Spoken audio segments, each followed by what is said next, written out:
Good evening, my dear colleagues. Welcome to another INGED Zoom Serious Talk. Today, our guest is Jennifer Mansur Sertel Schneller.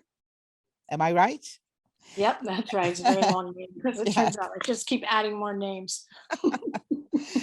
As an English teacher at Robert College for more than 25 years, she consistently incorporated social and emotional learning skills into her classroom teaching. She's the co-author of the book, Social and Emotional Competencies, Peace Starts Within, Activities to Promote Nonviolence. She has also been a teacher trainer in pedagogy, peace education, and CEL since 2000 and has given numerous teacher training workshops all over Turkey, or Türkiye as our new name. Jennifer Hocam is a founding member of BÜPERK, Bosphorus University Peace Education Application and Research Center. She currently teaches a class in community service in the Educational Sciences of Education faculty in Boğaziçi University. This evening, the title of her talk is Teaching Social Emotional Skills in Your English Language Classroom. Thank you, dear Jennifer Hocam, for being with us and having this wonderful topic as your topic. And welcome again.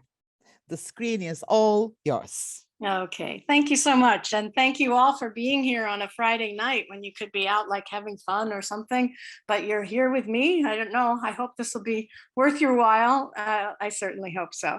So it's really, really great to see you all. And hello to some of my friends there who are here too. Hi, Egan. And here we go. Share screen again. Oopsie. Let's see. Okay. Okay. Yeah, I think you can see my screen. Put your thumb up if you can see my screen. Yeah. Okay. So yes, I'm going to do teaching social and emotional skills in your English language classroom. I was a teacher at an ESL teacher, and especially in the prep program at Robert College, and then also a literature teacher at Robert College. So, and I incorporated these things. I've incorporated teaching social and emotional skills for the last 20, 30 years into my classrooms. Some of it I have managed to put into the curriculum, and it's in there now. But even if it's not in the curriculum, there are ways to put it into your classroom, and that's what the talk's going to be about. Okay, now how do I turn? Okay, so first we have to talk about what are social and emotional skills. Okay, so in the 90s, I think this was termed by CASEL, an organization that was working with social and emotional skills, and we're going to use their system or their definition of it, kind of. I find this infographic particularly useful because it shows first in the classroom, and then social and emotional skills, the effect goes from the classroom into schools and then into the wider community later. Okay, but looking at the inner circle there, they call it actually social and emotional learning, of course. And let's start out self-awareness. This is where it actually starts. For years, I've been talking about peace starts within, and this is where it all starts, self-awareness within yourself. Only by being aware of yourself can you go on to self-management, and then from there to responsible decision-making, and then relationship skills and social awareness. These are, of course, there's no one real boundary between these two. Social awareness and relationship skills are, very, very linked, as all of these are.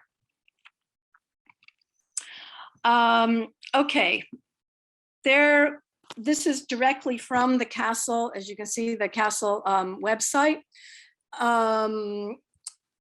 Why bother doing social and emotional skills? I mean, besides the fact that maybe it's nice or something, but there's actually real science behind why we should do this. In 2011, there was a meta-analysis of 213 different studies involving school-based universal SEL programs. I'm going to be using SEL a lot, not for ESL, but for social emotional learning, SEL.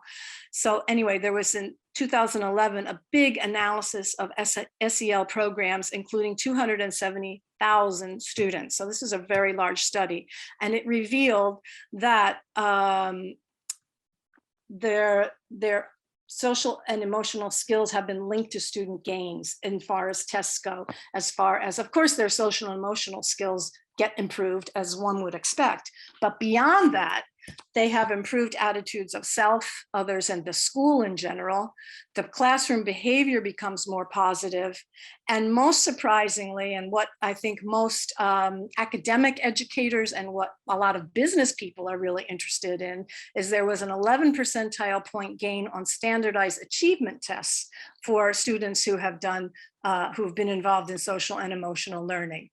Of course, then also there's reduced risk for failure as far as less conduct problems, less discipline problems, and less emotional stress in the students themselves. Okay, so actually social and emotional learning is really teaching how to be a successful human. It's teaching life skills, not just how to be a successful student, but how to be a successful human. Success being all the different versions of success, not just academic success, but also academic success. And right now, I would posit that it's more important than ever right now. Why? Because the effect of the pandemic on our students has been immense. I've talked to teachers, I'm teaching in the university now, but even among my students, they've been having lots of emotional problems, anxiety, etc. I found an article in the New York Times just last week, and it said that the New York Times conducted a survey of 362 school counselors in April, and the counselors were all licensed educators who have learned how to teach social and emotional learning. And they described their students as frozen socially and emotionally at the age they were when the pandemic started. So you have a 9th grader who actually is behaving like a 7th grader because they haven't had a chance to socially interact with their students. And I think it's especially seems to be, it especially affects those of maybe that age group. The very, very younger kids have seemed to make more of a comeback, but that's just totally personal anecdotal. I don't know whether that's true or not. Anyway, going back to this slide and going back to what the survey said, something that we continually come back to is that our 9th graders were 6th graders, not 7th graders, but 6th graders. The last time they had a normative, uninterrupted school year, says Jennifer Fine, a high school counselor in Chicago. Developmentally, then, our students have skipped over crucial years of social and emotional development. And only 6 of those 362 counselors said that their behavior and social emotional skills were back to normal, or that they hadn't seen any problem in them. So I really think that right now, we especially need to stress social and emotional skills. I don't know, it would be really good to have a talk with all of you, and I'm sure about this because you're educators in the field. And I don't know really whether anybody has done a study on this in Turkey, but I would imagine it would be probably show the same results. Does anybody know, by the way? Please put it in the chats if you know of any studies that have been done about this in Turkey, okay? Again, from the same study, a couple quotes from the teachers. Kids are more impulsive, they're less controlled, and they struggle with emotional regulation. And another teacher said that teamwork skills are almost non-existent, because they haven't been working in teams face-to-face. Kids are struggling to make friends, and when there is a conflict, they're not sure how to work through it. And really kind of sad is that they prefer screen time with friends as opposed to doing things with their friends. I do have some friends who have children of this age, and I mean, one of the girls I know very well, and she came to her mother and said, "I wish we were still in lockdown." I mean, that's just, you know, what a terrible thing for an 8th, 9th grader to say. Okay, so one of our goals now in this talk, one of my goals here will be, we're going to talk about an awareness of our inner states and how that is really important. Awareness of our inner states, actually, what I'm saying, but what I mean by that is we're talking about awareness of our feelings. Okay, and then after that, how to direct or manage those feelings rather than have them manage or direct us. And next would be awareness of other people's inner states, which of course we know that that's what empathy really is. And then how to be more skillful in relationships with others. This is again, basically the infographic. Okay, so talking about awareness of our inner states and our feelings, I want to ask you right now, how do you feel right now? We're going to go to, there's of course all these little smiley faces with emotions and so on that we all teach, but really a full list of emotions and feelings can be found at the Center for Nonviolent Communication website, which I will go into right here. So here's a feelings inventory. I want you to take a look at this. This is from their website. So feelings when your needs are satisfied. These are all positive feelings. Okay, so take a look at these. I want you to find a feeling now that you're feeling right now, and then I want you to write it in the chat. Okay, so these are positive feelings. They're kind of based, these are some, you know, all positive feelings about being affectionate. These are all positive feelings about being confident. These are all about being grateful, etc. You see my pointer, don't you, by the way? Yeah, okay, good.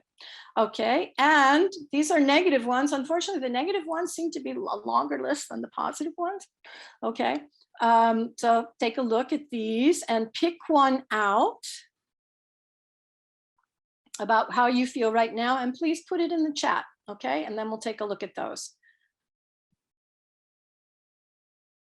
Okay, so I'll give you a minute to think of one, a feeling that you're feeling right now. Of course, there's no right or wrong answer. It's just how you're feeling right now. So please be as honest as you can. And if it's a negative feeling, it's definitely not going to hurt my feelings. Just, you know, put it out there. Okay, so there we go. Okay, let me close this. And I don't know whether I can see the chat or not. I can't see the chat, I think. Oh, maybe I can. Yeah. Oh, they're coming in 21. I can see the chat. All right. So some of the, oh my God, Yella says, since they haven't seen their friends for nearly 2 years, some of the students have even forgotten how to play. Oh my God, that's horrible. That's the worst. That's the worst one I've heard. But yeah, I think that's true. Okay, so let's look. Okay, and Yells is worn out, intrigued, interested, absorbed, interested, hopeful, motivated, enthusiastic, yearning for a long holiday. Yes. Giddy. Oh, Guchahan is giddy. Exhausted. Yeah, it's Friday. Interested, appreciative, intense, tired, appreciative. Okay. All right. Thank you. Okay, so that's what you're feeling right now. Often, this is how I start a class. In fact, I always start a class like this. I do this with my university kids. Every single time we start class, we start with, how are you feeling right now? We check in. It's like a check-in circle. If it's on Zoom, obviously it's not a circle, but if it's in, you know, if it's outside, you can have a real circle. If it's in the classroom, you can just go around, but check in with how you're feeling. And then the teacher has her finger on the, or his finger on the pulse of the class, and they can figure out, okay, what's going on? If everybody is feeling really negative for some reason, then you start asking, okay, what's happened? Maybe something really happened right before then. Okay, you won't be able to have a good class if everybody's feeling like really anxious because of something that just happened, which you know nothing about. So this is a really good way to check in with the emotional state of your students. And it doesn't take any preparation or anything. And this is something that can be incorporated really easy into any classroom. Okay. Oh, if I knew how to use Menti, or if I'd used it, that would have been really great. But I learned how to do that on one of these talks, but I didn't really learn it anyway. Okay, next. Those are the words.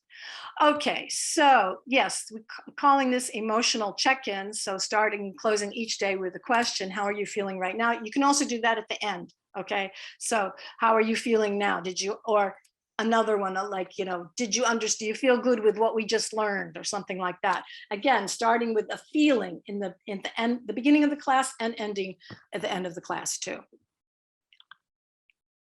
So things we can do, strategies to get the students to be aware of their inner states, their feelings, talk about their feelings, okay? Vocabulary, learn, you know, there's so many feelings in English. And like I said, they can be categorized, etc. This is a very good thing for students as a second language, or anybody to learn about.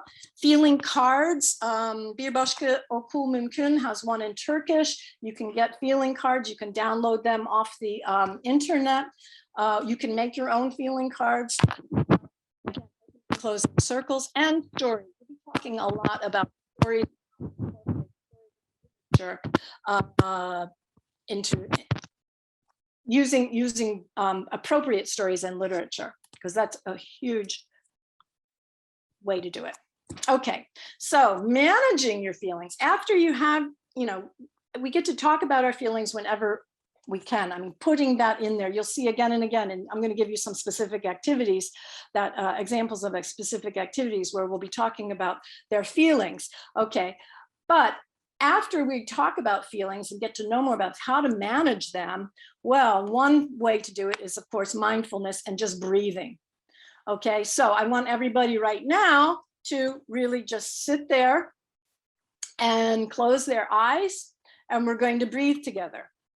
Okay, you can do it from the screen, you can do it by yourself.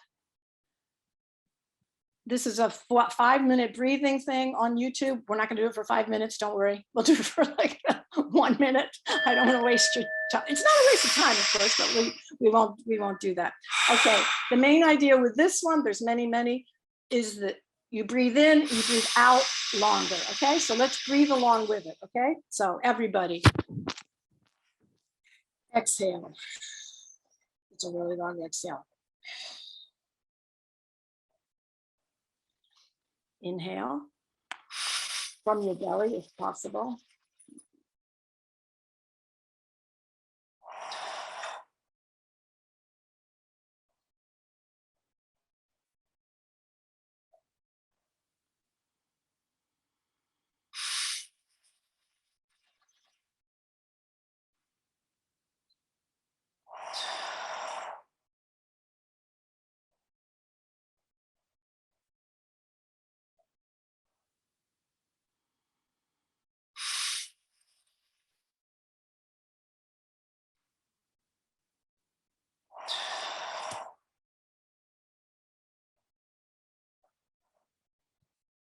Okay, you get the idea there, but it really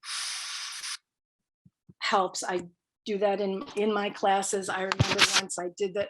We had access to go to a big room. We lay down on the floor even and did it. We just breathed, and the students were very positive about it, actually. And you can have them breathing if something upsetting happens in the school or in their classroom. You can take a couple minutes out to just breathe, and you know, it really settles them down. So using your autonomous nervous system, it really helps. They even have, unfortunately, this is a terrible example of this, but the US Navy has Navy SEALs do this before they go in there and like kill a whole bunch of people. Which is a terrible example for peace education, etc. But it just shows how efficient it is and how how much it works, unfortunately. It really helps to manage your feelings. Okay. What are these? Can you put in the chat what you think these are? What are these words? There's one word that expresses all of what these are. So put those in the chat, please, what you think they are.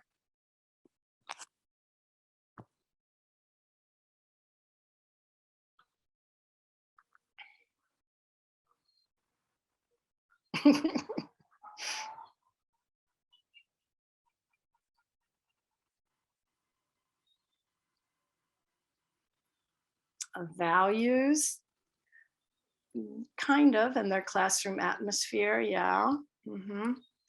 But there's another word that I'm looking for besides value in a classroom atmosphere.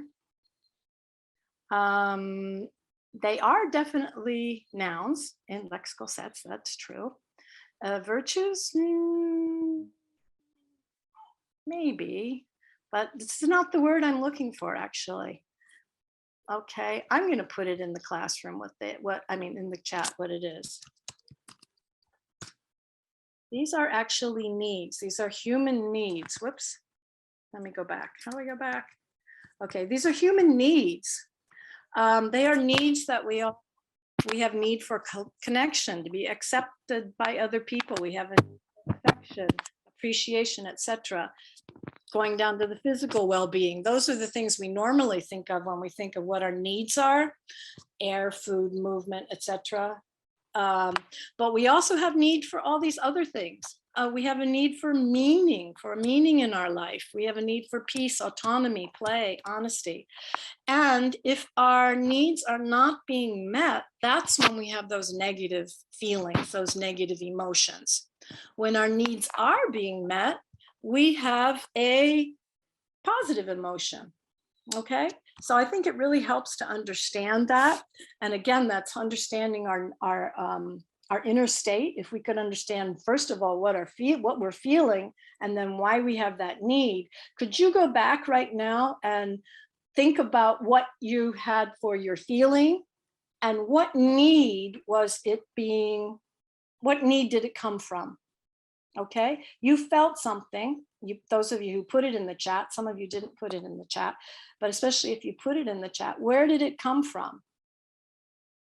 Take a look and see if you can think of something where it came from.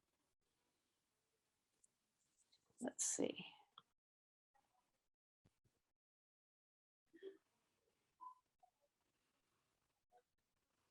Those of you who are worn out and so on, maybe you need sleep, maybe you need rest. Those of you who wrote,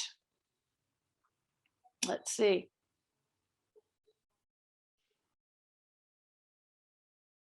You're interested, maybe it comes from, wanting just to discover something new. Okay. But I hope you can all think of, okay, let's see what the new message says. Okay, learning. Yes. Okay. Okay. All right, let's go on. So anyway, like I said, positive emotions come from met needs and negative emotions come from unmet needs. Okay. This was a huge paradigm shift when I learned this. I was like, oh, of course, it's like so obvious, but I never thought of it before. All of this actually is very much nonviolent communication, what we've been talking about here. And the 4 steps in nonviolent communication are: 1, to state the situation objectively. We're talking about especially if you have a problem with another person, some sort of conflict with another person. So how to go about solving that one would be: 1, state the situation objectively, state your feeling. But of course, first you have to be aware of your feeling. 3, tell what you need. But of course, first you have to be aware of what you need and then make a request. Okay, we're not going to be talking about that. If any of you are interested in that, though, there's the nonviolent communication Şiddetsiz İletişim group here in Turkey is really, really active and excellent. And you can join some of their education. Some of it is free, some of it is for a certificate. They're really, really excellent. Okay, we're going now to, I'm not going to play that video. I don't think we're starting to run late. Whoops, sorry. Awareness of other people's, of others' inner states and empathy. Empathy, by the way, is now called duygudaşlık in Turkish, which I just found that out. So how do you teach empathy? Empathy. We hear about that all the time, but I mean, like, how can you teach it? Can you teach it? Yes, you can teach it. You can teach it through role play. You can teach it through literature. Persona, which is what the video is about.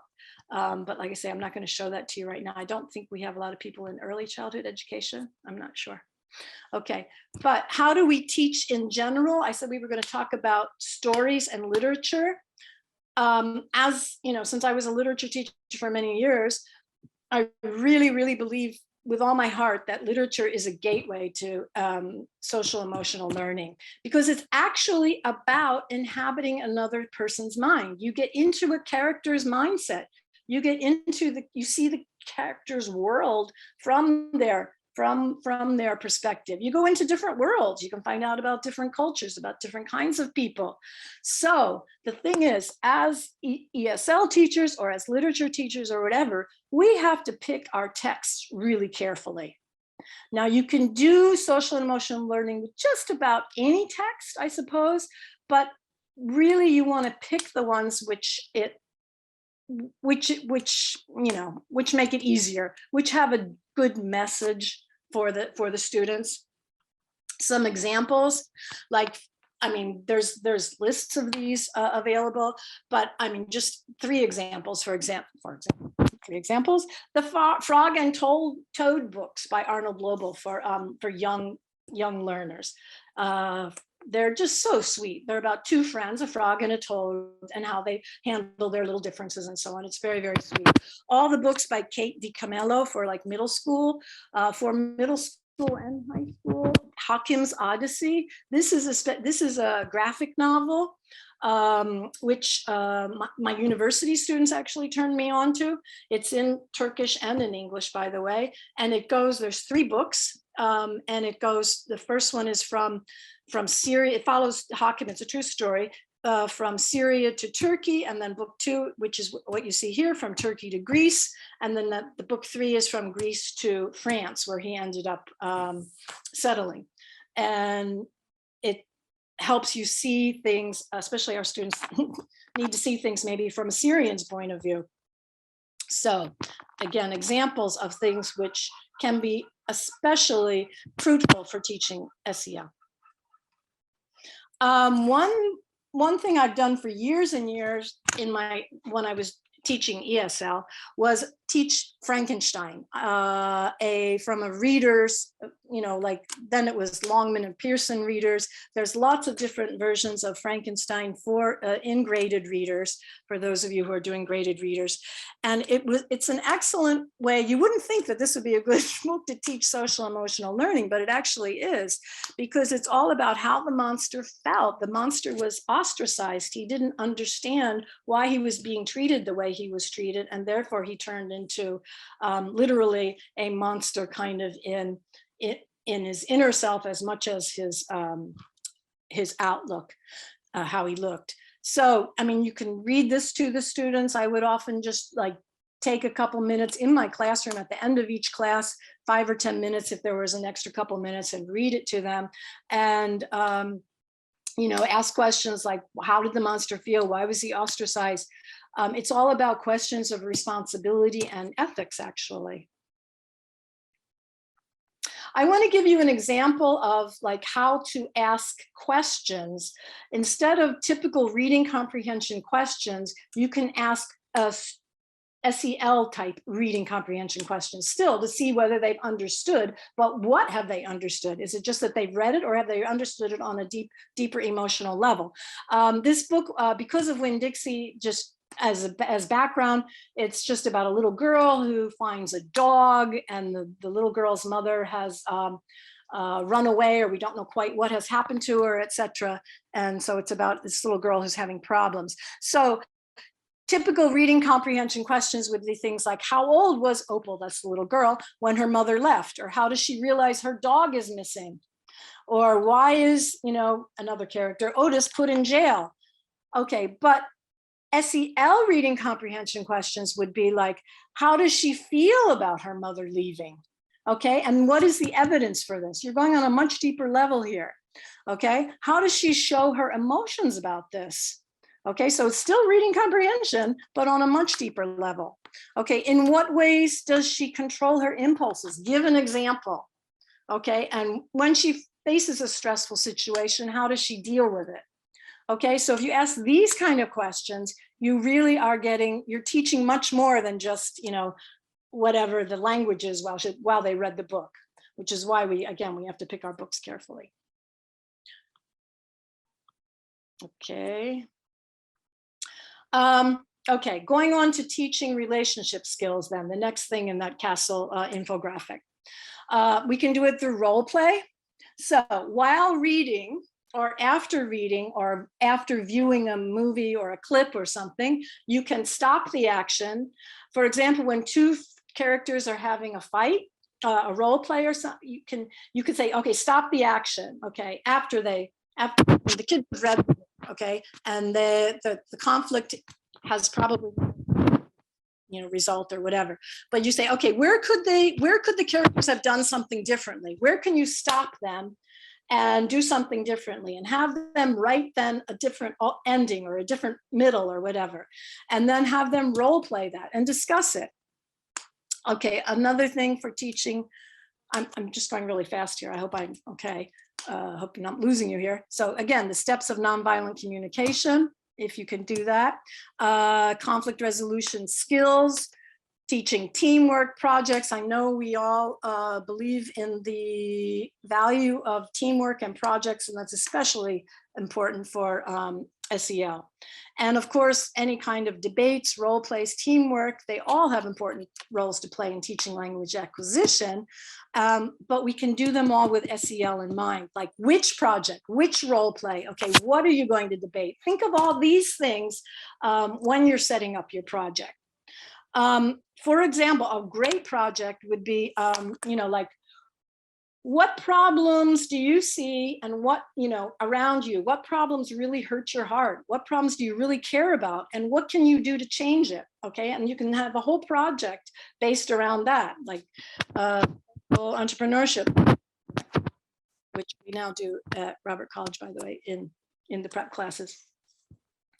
Another idea is sticking random acts of kindness in there. I don't know whether you're familiar with what a random act of kindness is, but what it basically says is just a random act of kindness. Tell your kids, okay, for your homework for this week is to do 2 random acts of kindness and write about it in your journal or bring it in and present it.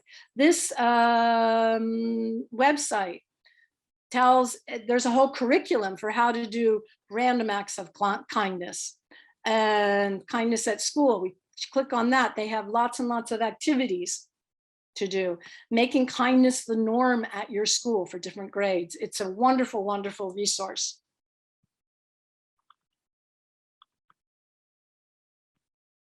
Okay, if I close this, I'm not going to shut everything down, am I? No. Okay. If you're doing a theme, pick your themes carefully. I remember one teacher did a horror unit, and all they did was, for months and months, they read horror stories, okay? Okay, I'm sure you can find social emotional learning there. I mean, I did with Frankenstein, but, instead of that kind of theme, pick a theme like a hero theme. What is a hero? Then give them examples of real life heroes, like the CNN hero can be used as a resource. In Turkey, Ashoka has wonderful, wonderful resources in English and in Turkish of all the great things that Ashoka fellows, who are social entrepreneurs, which could be a whole nother talk, are doing in Turkey. And it really inspires the kids when they see what all these wonderful things that are going on in Turkey right now. Sabancı Vakıf has basically the same thing. They work with Ashoka, but they also have these things, these sorts of heroes basically on their Farkyaratan website. And you can find all kinds of things. They can make a report on the different fellows. Pick a fellow. What, you know, why did you pick this particular fellow? Wait, where are the fellows? They're somewhere around here. Whoops, I don't know where they are right now. Anyway, they have somewhere on here. I don't want to spend a lot of time doing it, but there are all different kinds of fellows. One of them, for example, was one of my old students, Mina Ekinci. She founded KODA, which supports teachers in rural schools in Turkey. So you can have them do a report on that. You can have them do a project about something like that. How am I doing for time, Aidan?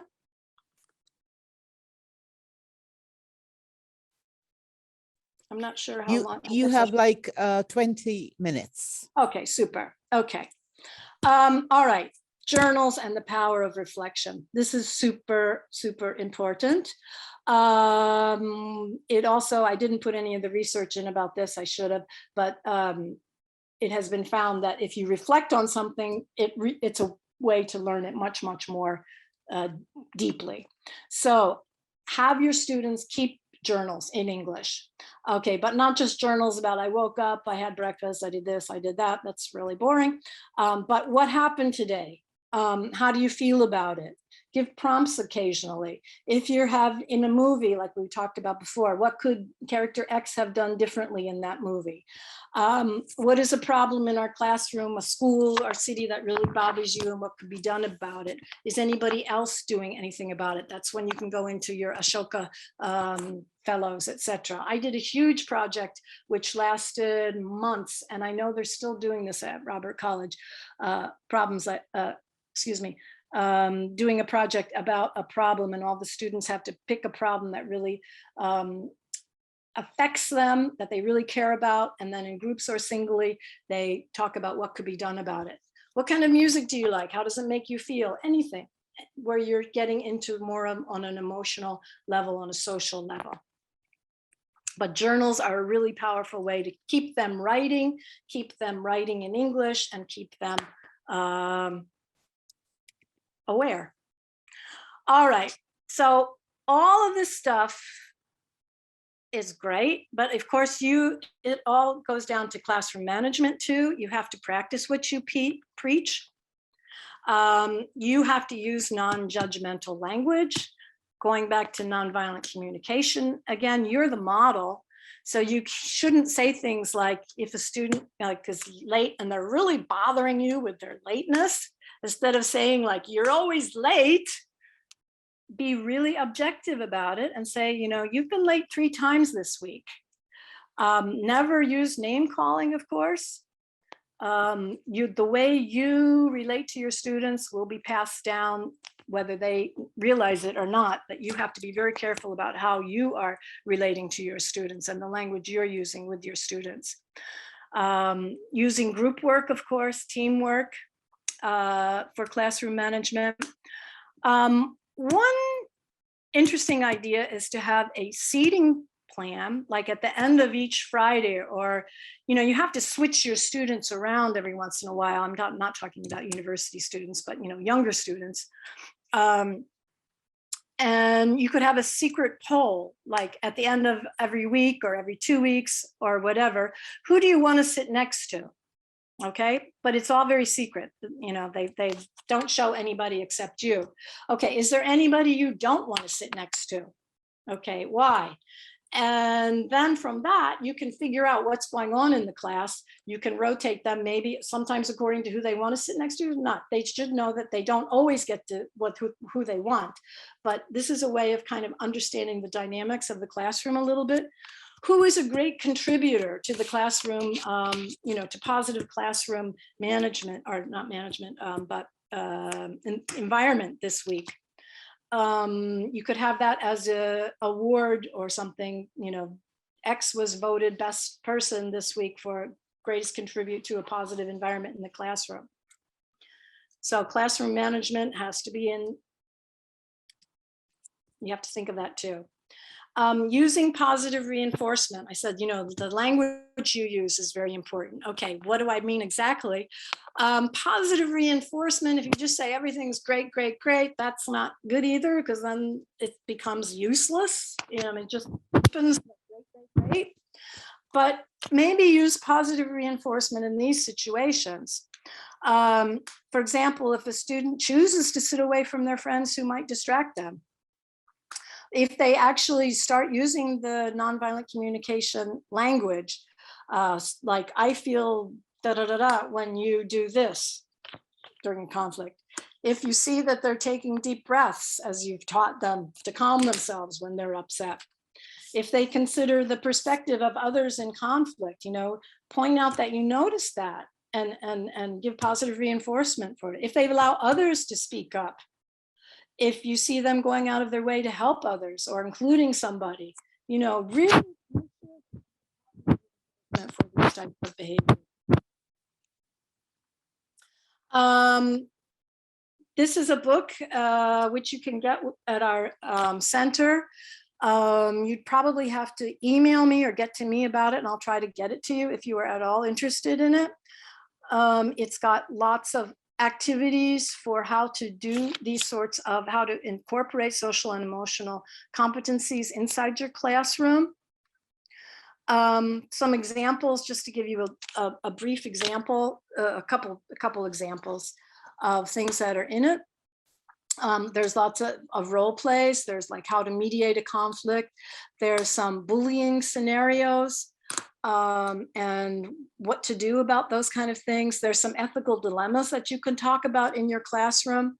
So let's look at an example from the book here of managing your feelings and a bullying type of situation. Okay, if you can find a clip of some sort on YouTube that shows bullying in which the following roles are very clear. Actually, like Clueless or Mean Girls has some. I'm sure there's some that are more relevant nowadays. So, some more newer versions, newer examples. But anyway, you're looking for something which has very clear roles in this clip. One role is bully, one role is accomplice, one role is victim, and then you have some observers, okay? And you divide the class into the above groups and tell them to take notes on their character. So you have some kids taking notes on the bully character, okay? Some kids taking notes on the accomplice character, etc. Okay, and then you ask them to look at this from this person's point of view. First of all, what is objectively happening? That's really important. And then how does your character perceive the situation? Ask questions like, make them answer these kind of questions. How do they feel? What might be the underlying reason for this person's behavior? What are their needs, their fears? How do other people react to them? What are the consequences of this person's behavior? And if you were this person, how would you react in this situation? And are there better ways of reacting? Okay, so they're really, really grappling with this situation and trying to understand things, not just from the victim's point of view, but from the bully's point of view and the accomplice's point of view and the observer's point of view. And then go into role play, okay? After discussing what's been going on, after discussing what they found, then have them rewrite the story with, in different groups where you have one bully, one, accomplice, one observer, and one victim, etc. And then make skits and role play these for the class and discuss, of course. This is another example from the book, a simulation where you've got a resort developer who wants to make a resort. There's an unemployed youth who also wants the resort to happen. There's a retired school teacher and maybe a Greenpeace person who doesn't want to, and then the Muhtar who is mediating this. I've used this example in this activity millions of times in all our Greenpeace camps and lots of camps, etc. Whatever. To do a conflict resolution role play, you can use any kind of scenario actually, but you have to have 4 different people, like 2 people are for, 2 people are against, and 1 person being a mediator. This could be anything that's going on in your school, like, you know, I don't know whether you're trying to do away with uniforms. Okay, 2 people for, 2 people against, and then the mediator or whatever the situation is. Lion's Quest is another wonderful resource for any kind of social and emotional intelligence. Megan is here today. She could say something about that because she's been a shaker implementing this in Turkey. They've done, they have really wonderful trainings, which you can have them come and train at your school for these types of situations, for these types of learnings. And that's about it. Some references, and thank you so much. I'd like to answer questions and take a look at the chat right now. I hope we're okay for time. So Thank you very much. If you are, here's my email. If you are interested in getting a book, please email me and I will try to get one to you. It's in Turkish and in English, so specify which you want. Okay, let's take a look at the chat. Do you want to, are there any Jennifer Hocam, is J capital? No, it's not. Oh, okay. So my dear colleagues, please be careful. It's they're all like small letters. There are no capital letters in the mail address. Thank you. Thank you very much, Jennifer. It was really very, very nice. And I would definitely like to have a look at that wonderful book. There is one person who is raising her hand. Nilgün Hocam, please. That's me. Yeah. Thank go you ahead. for giving the word. Jennifer, thank you for a wonderful session. I always learn something from you. You talked about Lions Quest. Yes, it's an international program prepared in 1970s, but then expanded to all age groups from kindergarten up to university. And now we're working on a university version. One of the last schools who took it is the German schools. As you mentioned in the beginning of the program, the pandemic, the COVID has really hurt the teachers, the students and the teachers, and the German school managers said this is priority now. They have to first fix the emotional and social status of the kids, so they start using our program. But there's one question I want to ask you about your wonderful Peace Stars Within book. Can it be used independently, like one section in a time, or does it have to be a sequence starting from the beginning and all the way out? You can use, you definitely can use, I mean, it was designed to use from beginning to end, but I don't think anybody could really do that because there's too many activities in it. You'd have to spend like a whole year doing that. You definitely can, it's plug and play. You can plug and play things. Okay, because ours has to follow a certain routine. You cannot jump to the second or the third stages. No, it makes a lot more sense if you do at least do 1 or 2 activities. Like first it starts out with basic skills, and then it goes on to different activities like with role play, etc. But I think if you do like 1 or 2 from each chapter, that would probably be enough. Okay, Jennifer thank you. Hocam, And for those, excuse me, Nilgün Hocam, could you please stop sharing your screen so that we can see everyone? Are you If talking to me? Okay. Yeah, yeah, please. sure. Yeah, great. Thank you. Yes, Nilgün Hocam, please go ahead. Yeah, I just wanted to say if anybody is interested in Lions Quest program, which we are giving to the government schools free of charge, online or real life, and to the private schools with a very symbolic cost just for the books and the trainer. So I wrote my email in the chat for those who are interested. Thank you for giving me the chance to. Thank you for that. Nilgün Hocam, I think you shared your email address with me only. Can I copy it? Okay. And so I go forward once more. Everyone in meeting. I'd go. You're right. I have shared it for you. Okay. Thank you very much. Thank you, Ayla. I see there's lots of questions and comments in the chat. Shall we go through those, Ayda? Yes, of course. But one question from me, being the moderator, I definitely want to go first. Okay. Now, you mentioned that you have been doing this with college students or university students. Um, isn't it better to start earlier? Oh, of course, of course. No, Is no, I there an mean, age limit that you would no, no, no, no, suggest? no. I No. mean, it's Mhm. better to start it in preschool and in creche, and Mhm. like I didn't go into it, but the one really good way to do that is with these persona dolls for kindergarten or for creche or for first grade even, where you have a doll and the Mm. doll has a certain identity. I don't know whether any of you know this persona doll things. No. They are doing it at Chanakla University. Was it Mhm. Ondokus? I don't know. Anyway, Chabacham. They're doing persona doll education, Mhm. and we're doing it.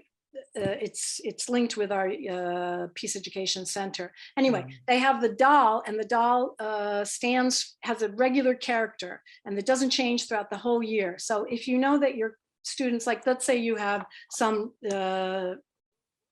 refugees or something in your classroom. So this doll could be a refugee also. And you give her a name. This is Aisha, she came from Syria. She's very unhappy because she doesn't really speak Mhm. Turkish, or she doesn't speak English, and da da da da da. And then she whispers her problems to the teacher, and then the teacher Mhm. voices it to the kids and says, what should we tell Aisha? Mhm. And so you get to talk about these things in a third person without like pinpointing any child who has that particular problem. It's a much safer environment to talk about these really hard issues Mhm. and talk about social and emotional learning. Yeah. So no, to get back to your question though, of course, the earlier the better. Yeah.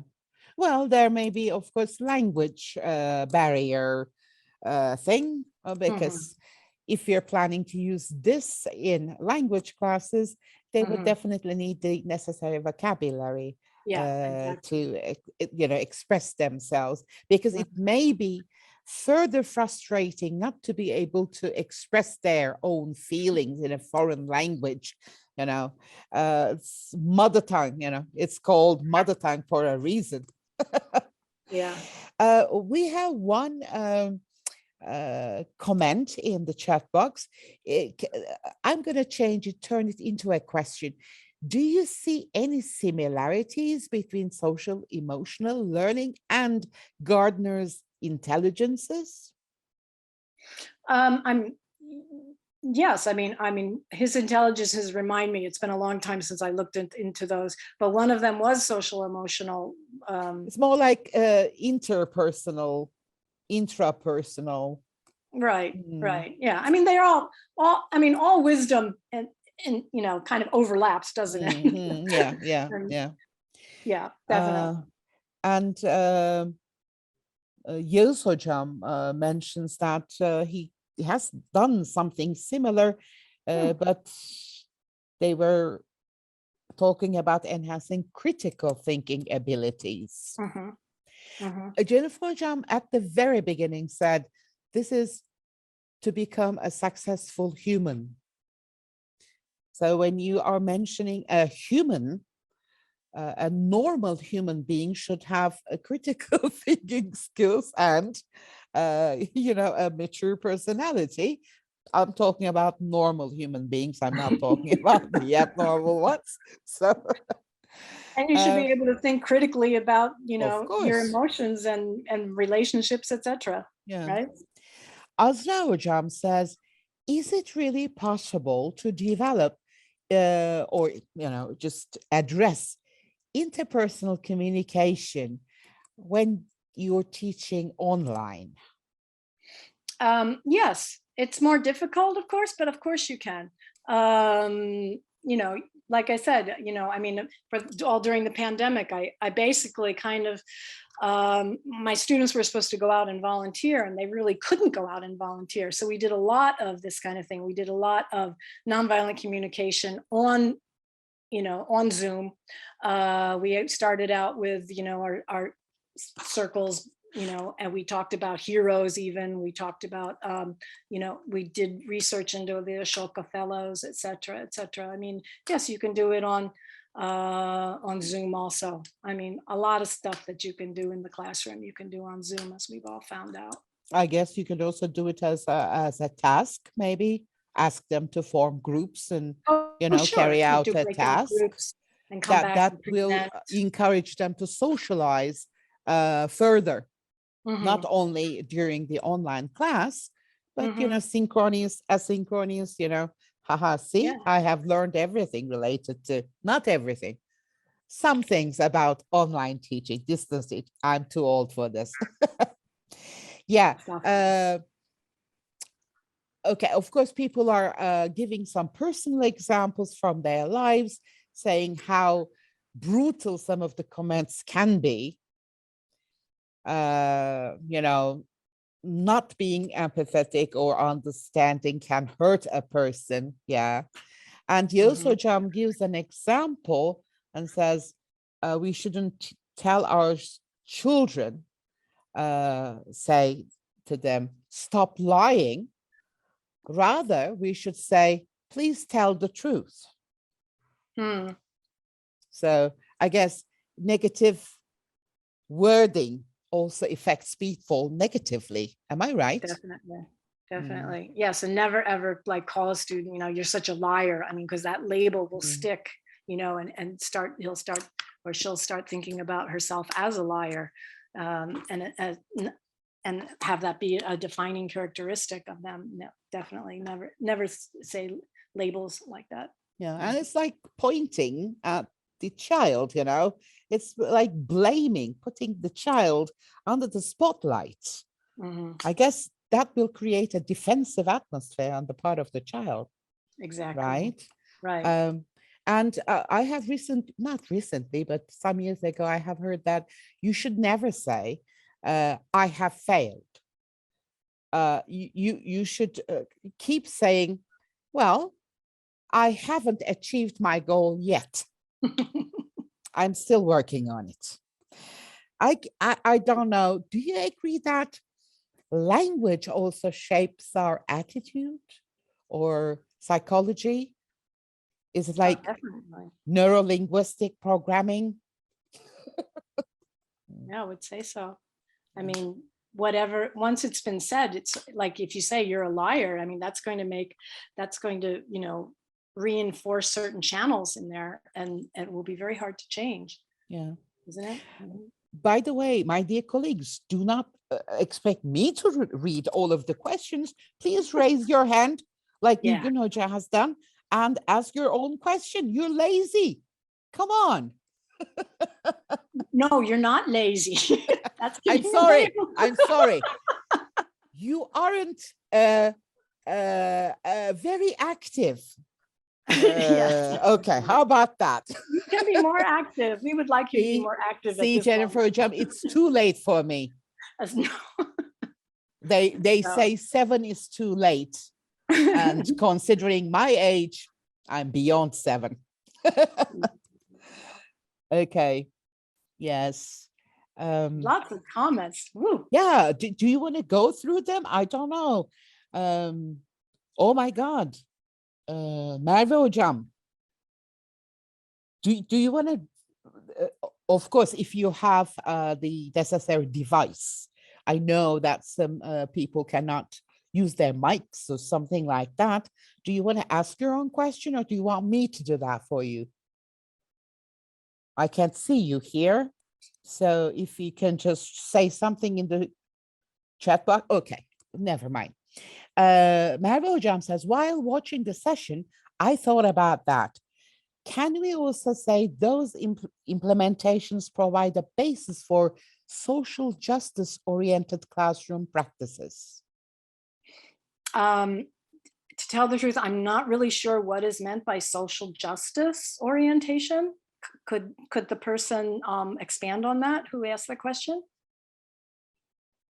I'm trying to catch up with the chat box. Oh my God. No, Mary Hocam has asked the question and disappeared, I guess. Oh, no. Yes, Okay, I'm she's here. here. Okay.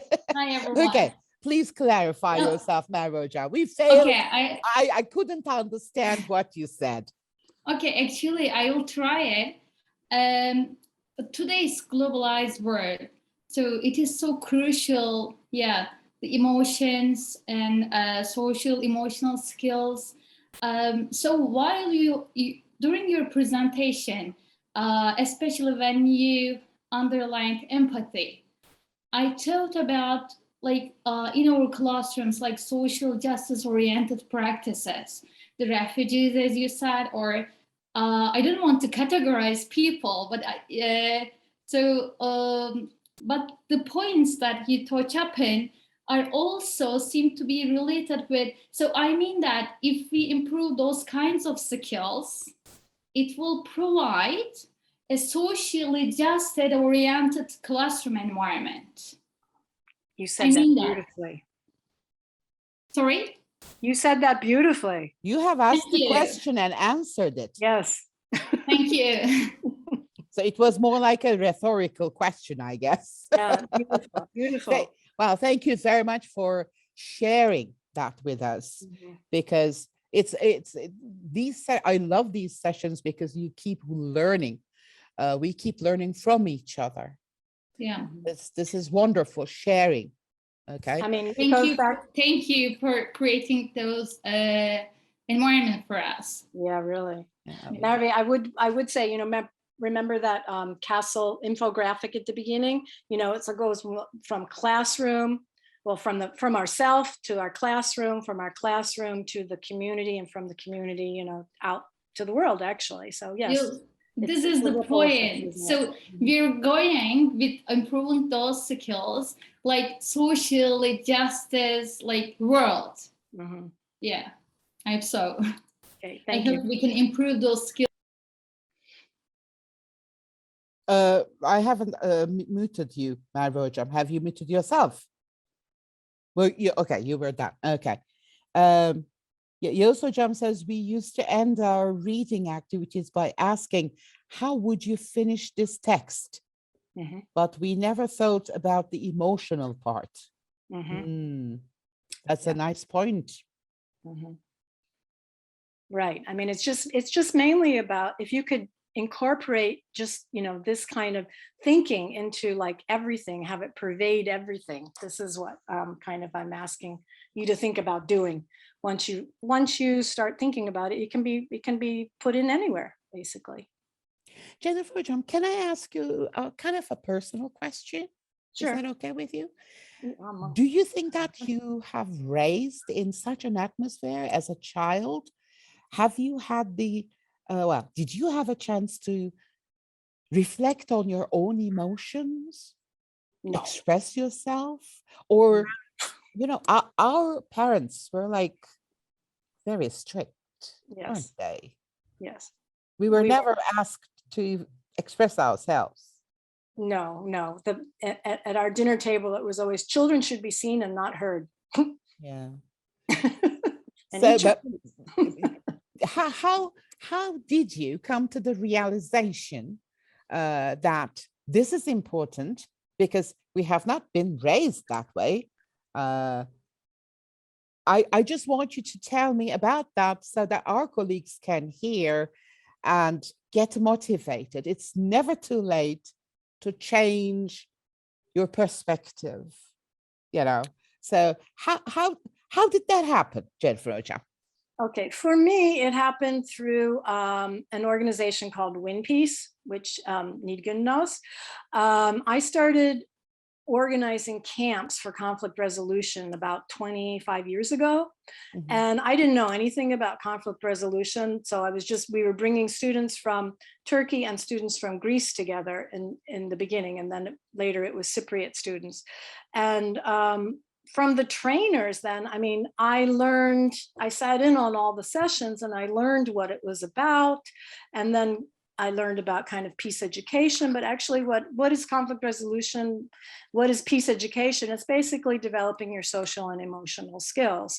And then, you know, when I was introduced to nonviolent communication, I heard Marshall Rosenberg, a CD of Marshall Rosenberg's a long time ago, and I was just like amazed by it. And he's the founder of nonviolent communication. So I realized this was like something that you could put into your personal life I was actually interested in that more. And then it's of course personal life and teaching. It goes into that because it's about life skills. So yeah, I just learned. I mean, I didn't have any formal education in any of this. I just kind of started being interested and started learning about it myself. And yeah, Yeah. listening So to talks like this one, I guess, yeah. could be a as start. as the proverb says, or the saying goes, if there's will, there's always a way. Mhm. May I Uh, add something to of course, Jenny's of course, story? Nilgün Hocam. Go ahead. As Greenpeace, which was a peace activist group, actually, we were trying to build peace among the two countries. So we started searching any kind of peace education material in the world under an EU project. It was funded by EU. So Jennifer and another friend of us were the two heroes who searched all the world and wrote up this peace education book, which now she's mentioning. So it was a book that was meant to create something for Turkey to create peace among the two countries. This is a wonderful product they produced. So wasn't Thank it, Jenny? Yeah, you. I mean, I guess so. It was a project actually, but Definitely. it ended up to be a totally new avenue for the whole group and Robert College and Jenny's friends and all of us, which turned into a social emotional learning product now. Mhm. Yeah, thank you. There is also a book. I used to use that a lot when I was teaching, knowing you, knowing me, knowing you. I can't remember the authors right now, or singular, I don't know. If you can find it, it's a wonderful material that you can use. However, it's for like B2 or C1 level learners. I mean, it's not that easy to use it with lower level students because there's a lot of vocabulary, loads of vocabulary, and the concepts are pretty abstract. So with younger learners, you may have, and with lower level students, you may have problems. Are there any other questions? By the way, Jennifer Hocam, we have Ali Kılınç among us. Ali Hocam, would you like to mention how you're related to this peace concept? Hocam, sorry for background noise. My kids are Playing. again enjoying with their mom. I have master's degree in peace and conflict studies in Hacettepe University. So the whole concept is so familiar to me, and it's very interesting, and I'm very excited to remember all these good old times. And I'm also a peacekeeper serving under the UN flag. And my dream in the future is to combine foreign languages education and peace education in both military and maybe after getting retired as an academic. I don't know, the time will show. I hope so. Wow.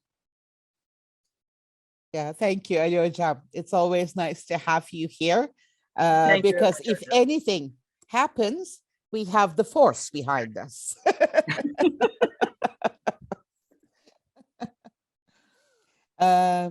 Okay, I cannot see any other questions in the chat box. Guys, this is my last time. If you have any questions or if you have any comments that you want to make, please unmute yourself, say it. Otherwise, I'm going to stop recording. I just want to say the comments, they're wonderful, wonderful comments. Yeah, there are. Yeah, there Really. are. Like once we have the students think this way out of habit, they can reflect upon their daily lives and then be more successful human beings. And I mean, I don't know, just really nice comments. I don't really have, I haven't been able to read them all, but. It is hard to catch up with the chat box because it goes very fast.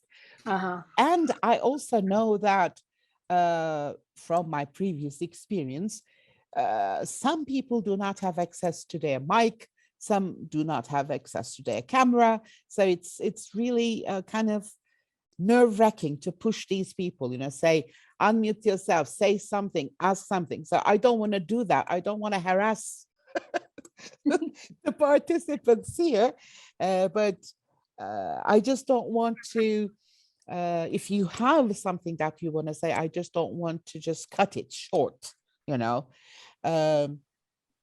so people are thanking you, of course. I please let me express my gratitude on behalf of INGET Executive Board. Has been a wonderful session. It's so nice to have you here with us, and again, reminding us how important it is to be human, successful human, definitely. So thank you very much, everyone, and hope to see you next week.